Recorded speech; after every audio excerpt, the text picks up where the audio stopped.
లేదు అని నేను అడిగాను. రక్తం ఎక్కడి నుంచి వచ్చిందంటే చెప్పకొచ్చాడు, ఒక మంత్రి చేశాడు, చొక్కా పైన రక్తం పోశాడు అని. మరి నేను కోర్టులను అడుగుతున్నా, పోలీసులను అడుగుతున్నా, డాక్టర్లను అడుగుతున్నా, ఏం జరుగుతా ఉంది? దళితులకు అన్యాయం జరుగుతా ఉంది జగన్మోహన్ రెడ్డి గారి ప్రభుత్వంలో. ఎందుకు జరుగుతా ఉంది? ఒక అమాయకుడిని తీసుకెళ్లి 5 సంవత్సరాలు పెడతారా? ఏమి తెలియని అమాయకుడిని. ఇదే దళితులకు ఆయన చేసేదని నేను అడుగుతున్నా. దళితులు ఏం కోరుకుంటున్నారు? ప్రభుత్వాల దగ్గర నుంచి గత 10 సంవత్సరాల్లో ఇళ్లు కోరుకుంటున్నారు. ఒక్క ఇళ్లు ఇవ్వలేదు. మొన్న ఇళ్లు ఇచ్చాడు నెల్లూరులో, తెలియదు అందరికీ. 300 కోట్ల కాంట్రాక్ట్ ఇచ్చాడు జగనన్న ఇళ్ళు అని చెప్పి 35% తీసుకున్నాడు. వాళ్ళ ఇళ్ల మీద 35% తీసుకోవాలనా నేను అడుగుతున్నా. ఇదా జగనన్న పాలన? వాళ్ళు కోరుకుంటున్నారు. ఈరోజు ఉద్యోగాలు ఎస్సీలకు ఎక్కడైనా మీరు ఉద్యోగం ఇచ్చారా అని నేను అడుగుతున్నా జగన్ని. ఎక్కడిచ్చారు మీరు ఉద్యోగం? ఒక్కడికన్నా ఇచ్చారా? నేను 5 సంవత్సరాల్లో లేదు. మరి వాళ్ళు కోరుకునేది స్కాలర్షిప్లు, వాళ్ళ బిడ్డలకి స్కాలర్షిప్లు ఇవ్వలేదు నువ్వు. 3 ఉంటే ఒక్కడికిచ్చి 2 బిడ్డల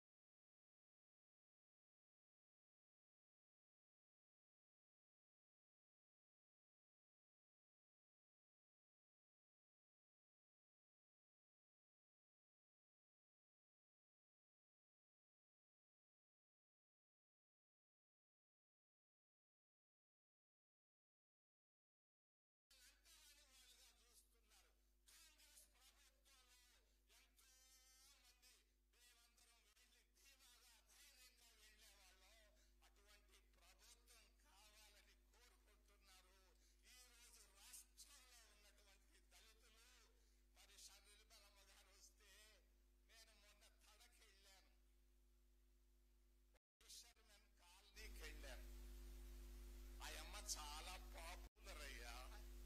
మీకు తెలియదు, ఒక మత్స్యకారిని దగ్గరకు వెళ్ళారు, ఇంట్లోపలికి వెళ్ళారు, ఒక ప్యాంప్లెట్ చూపించారు. అందులో 5 ఫోటోలు ఉన్నాయి. మొదటి ఫోటో చూసి చెప్పేసింది, ఎక్కడ తడలో బంగాళాఖాతం దగ్గర ఉన్నటువంటి ఒక నిరుపేద మహిళ అంటే మత్స్యకారిణి. ఎవరు అంటే మిగిలిన ఇందిరాగాంధీ అన్నది. మిగిలిన వాళ్ళ గురించి చెప్పలేకపోయింది. అంత చాలా పాపులర్ అమ్మా. నువ్వు చిన్న కనపడే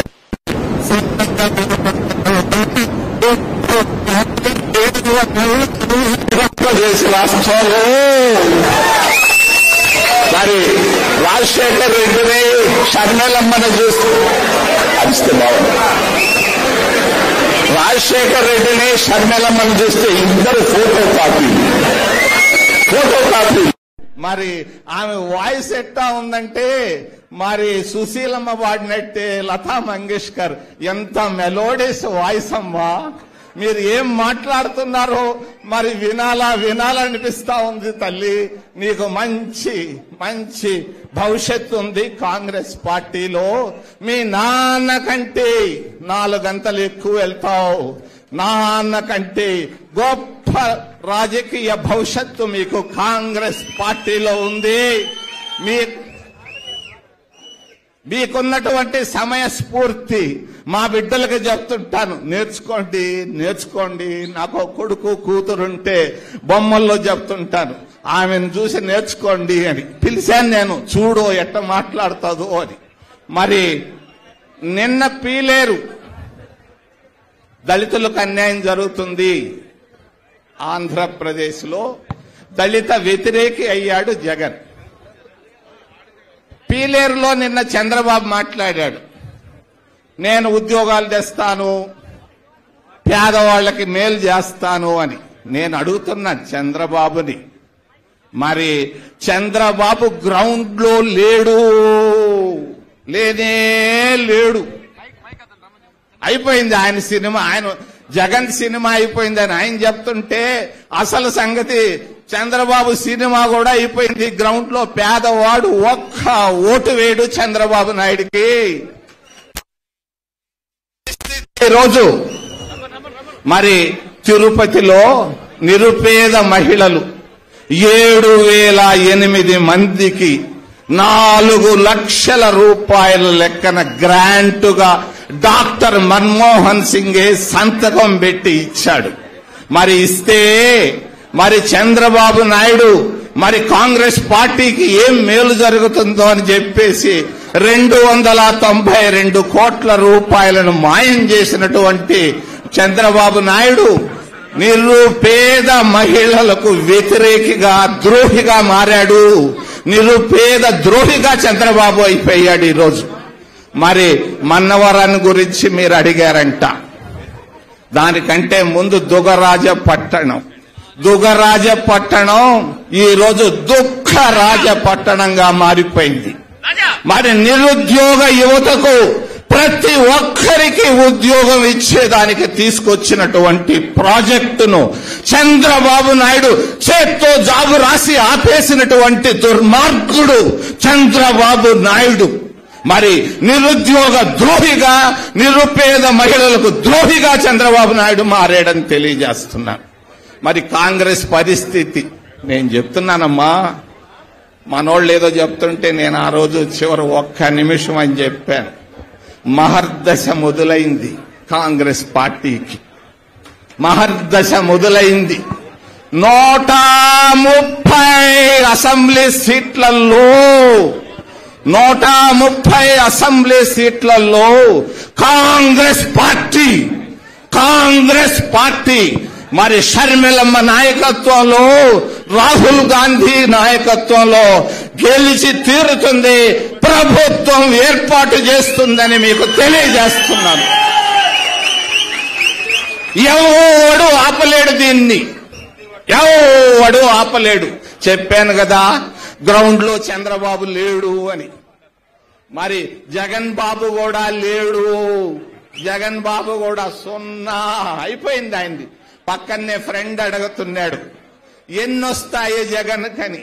జిల్లాకు 1 వస్తే చాలా గొప్ప అని చెప్పాను. 2వ ప్లేసులో చంద్రబాబు ఉంటాడు, 3వ ప్లేసులో జగన్ ఉంటాడు. మరి మీరు వెళ్తారేమో నాకు తెలియదు. దాని పేరేదో అమరావతిలో ఇళ్ళు తాడేపల్లి అంట. తాడేపల్లిలో మీరు కూర్చునే రోజులు దగ్గరకు వచ్చాయమ్మా. మహా అంటే ఒక 80 రోజుల్లో 90 రోజుల్లో తాడేపల్లికి పోయి కూర్చుంటావు. మరి రోజులు మారాయి, ఇది పరిస్థితి. కానీ ఒక్క విషయం మీకు చివర్లో చెప్పి ముగిస్తా. ఈ స్ట్రాటజీ కరెక్ట్ కాదు. ఈ స్ట్రాటజీ మొన్న రాహుల్ గాంధీకి చెప్పారు. ఆ రోజు వాళ్ళ నాయన రాజీవ్ గాంధీ బతికున్నప్పుడు 1989లో చెప్పారు నీ స్ట్రాటజీ రాంగ్ అని. ఆయన నా మాట వినలా. గులాం నబీ ఆజాద్, బూటా సింగుల మాట విని నష్టపోయి తర్వాత కష్టంతో చెప్పాడు నాకు, అయ్యా నువ్వు చెప్పింది కరెక్టు, ఆ బయట కూర్చున్నటువంటి వెధవలు చెప్పింది తప్పు అని చెప్పాడు. నేను మీకు ఇప్పుడు చెప్పను ఆ స్ట్రాటజీ ఏమీ లేదు. ఖర్చు లేని స్ట్రాటజీ. మనం స్ట్రాటజీ, పొలిటికల్ స్ట్రాటజీ ఇంపార్టెంట్. మీకు మాస్ అపీల్ ఉంది. ఒకప్పుడు మేము వస్తే 1-2 ఉండేవాళ్ళు, ఈ కెమెరా వాళ్ళు. మనుషులు వచ్చే ప్రజల కంటే కెమెరాలు ఎక్కువైపోయినాయి. వాళ్లే దోసుకొని వస్తున్నారు. తప్పకుండా ఈ రాష్ట్రానికి ముఖ్యమంత్రి అవుతావమ్మా అని తెలియజేస్తూ ఇది రాసి పెట్టుంది. రాజశేఖర్ రెడ్డి ఎక్కడున్నాడో నాకు తెలియదు. పాపం నా మిత్రుడు, అతని ఆశీస్సులు మీ పైన మెండుగా ఉన్నాయి. ఎవరు ఆపలేరు దీన్ని. ఇది దైవ నిర్ణయం అని తెలియజేస్తూ మళ్ళా కూర్చున్నామా. మాట్లాడదాం. 130 సీట్లకి ఒక్కటి తగ్గదు. ఎవరు ఊహించటం లే, ఢిల్లీలో ఈడ కూర్చున్న వాళ్ళు కూడా ఊహించటం లేదు. నేను ప్రజా నాడిని గమనించాను. ఎస్సీలు, ముస్లిములు, క్రైస్తవులు, మరి మేధావులు, ఎప్పుడూ లేదు ఈ మేధావుల్లో మేలుకొనుకు, మరి వ్యాపారస్తులు, మరి ఉద్యోగస్తులు, ప్రభుత్వ ఉద్యోగస్తులు, ఉపాధ్యాయులు, అంగన్వాడీలు, సర్పంచ్లు, మరి అందరూ కాంగ్రెస్ కి ఓటు వేయాలని కసితో ఉన్నారు. వేస్తారు, మనం గెలుస్తాం. మరి స్వీప్ ప్రభంజనం. మీ ఎంత అదృష్టవంతురాలు ఆంధ్రప్రదేశ్ రాష్ట్రంలో ఎవ్వరు లేరు తల్లి. సుఖీ భవ, మరి దీర్ఘాయుష్మాన్ భవ. నాకు ఒకటి చేత కాదు, తల ఉంచేది చెయ్యి దించేది చేత కాదు. మరి వచ్చి కాకాలు పట్టడం అసలే చేత కాదు. దానికి నేను వ్యతిరేకని. దూరంగా ఉన్నా కూడా మీ శ్రేయోభిలాషిని. మీకు తప్పనిసరిగా ముఖ్యమంత్రి పీఠంలో మీరు కూర్చుంటారు, కూర్చుని తీరుతారని తెలియజేస్తూ ఈ అవకాశం ఇచ్చినటువంటి కాంగ్రెస్ పార్టీ నాయకులకి, శ్రేణులకి తల వంచి వినయంగా నేను నమస్కారాలు తెలియజేసుకుంటూ సెలవు తీసుకుంటున్నాను. జై హింద్, జై కాంగ్రెస్.